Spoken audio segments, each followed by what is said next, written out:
chers élèves de 6e A, bien le bonjour. Alors tout d'abord, je tenais à vous féliciter pour votre défi de géographie. Je pensais pouvoir gagner haut la main et au final, j'ai été battu à plate couture. Mais lorsque l'on est battu par meilleur que soi, pas de regret, je ferai mieux la prochaine fois. D'ailleurs, j'en profite pour féliciter Jules. Ton port était vraiment splendide. Mais attention Jules, t'as placé la barre si haut que maintenant j'attends beaucoup de toi sur ce challenge science. Alors en effet, la fantastique Mme Pénicaud m'a donné une idée avec son défi géo et je vous propose ce matin un challenge science. Alors de quoi s'agit-il? Vous le savez, depuis quelques semaines, on a eu l'idée avec les profs de sciences de redécorer un petit peu le labo. C'est l'une des raisons pour lesquelles notamment on a commandé ces fantastiques Lego.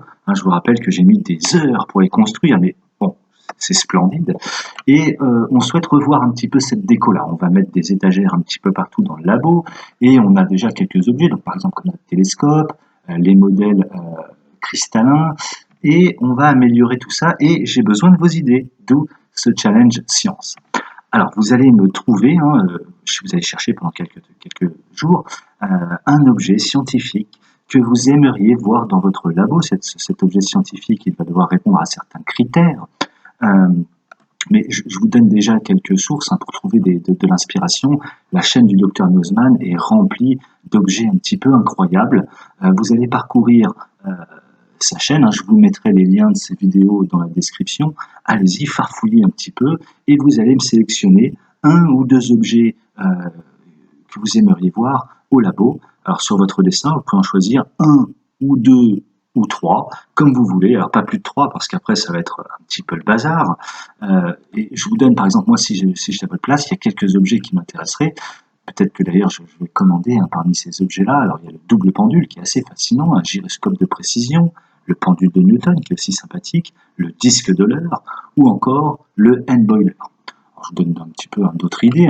Par exemple, on a la pile Volta, la toute première pile fabriquée. Ensuite, on peut imaginer par exemple un pendule avec le système solaire, ou encore un moteur qui va fonctionner avec de la chaleur, qui est assez joli.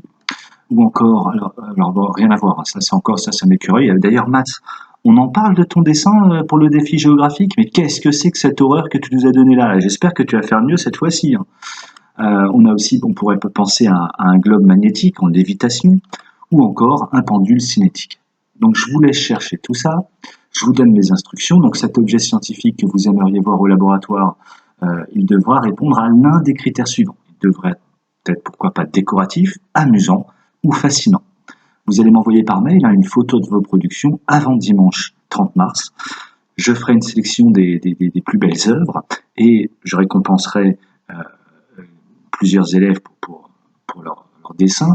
Et pourquoi pas, peut-être que l'objet le gagnant, peut-être qu'on commandera son objet. Alors attention, si l'objet coûte 15 000 €, je ne pense pas que M. Icarini fasse ce genre de chèque. Mais en tout cas, pourquoi pas commander l'objet le mieux réalisé.